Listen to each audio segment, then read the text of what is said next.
Welcome to the show. এবার কিন্তু নতুন লুকে সাকিব খানকে দেখা যাবে তাণ্ডব সিনেমায়। আর তিনি কিন্তু বিভিন্ন জায়গায় কিন্তু এই তাণ্ডব সিনেমার শুটিং করছেন।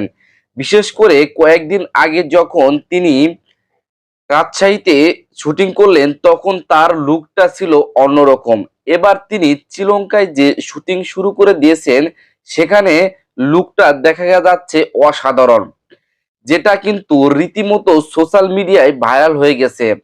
স্ক্রিনে দেখতে পাচ্ছেন যে লুকটা, সেটাই কিন্তু শ্রীলঙ্কার সেই অ্যাকশনে তিনি নাকি অভিনয় করতে চলেছেন। এই লুকটাই বর্তমানে ভাইরাল হয়ে গেছে সোশ্যাল মিডিয়ায়। তো জানা যাচ্ছে যে এই তাণ্ডব সিনেমায় নাকি তামিলনাড়ুর যে সিনেমার যে অ্যাকশন হয় সেই অ্যাকশনে নাকি এই সিনেমাটি তৈরি করা হচ্ছে। তাতে করে বাংলাদেশের যে সিনেমা প্রেমী রয়েছে তারা কিন্তু অবশ্যই তামিলনাড়ুর সিনেমা দেখা বাদ দিয়ে কিন্তু এই সাকিব খানের যে তাণ্ডব সিনেমা সেগুলো কিন্তু তারা দেখতে অভ্যস্ত হবে। গত দুই ঈদে প্লাস হচ্ছে গত ৩-৪ বছর যাবত কিন্তু সাকিব খানের সিনেমা কিন্তু জমজমাট ব্যবসা সফল করে চলেছে।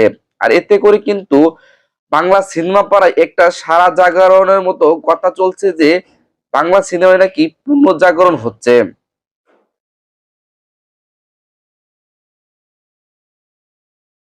তো শ্রীলঙ্কায় যে সাকিব খানের যে তাণ্ডব সিনেমার যে শুটিং হচ্ছে তাতে করে দেখা যাচ্ছে যে সেখানে কিন্তু অসাধারণের একটা শুটিং হচ্ছে। এই তাণ্ডব সিনেমার যে শ্রীলঙ্কার যে স্পট গুলো সেই স্পট গুলোর কিছু কিছু দৃশ্য কিন্তু সোশ্যাল মিডিয়ায় ভাইরাল হচ্ছে, যাতে করে মানুষ কিন্তু বুঝেই নিয়েছে যে তাণ্ডব সিনেমায় কিন্তু সুপার অ্যাকশনে দেখা যাবে সবার জনপ্রিয় মুখ সাকিব খানকে। রায়হান রাফি এবং সাকিব খান রসায়ন কিন্তু ধুমধুমার অ্যাকশন হয়ে থাকে, যেটা কিন্তু আমরা তুফান মুভির মাধ্যমেই দেখেছি। সেখানে কিন্তু রায়হান রাফি ঘোষণা দিয়েছিল যে আবারও চলে আসবে কিন্তু তুফান 2।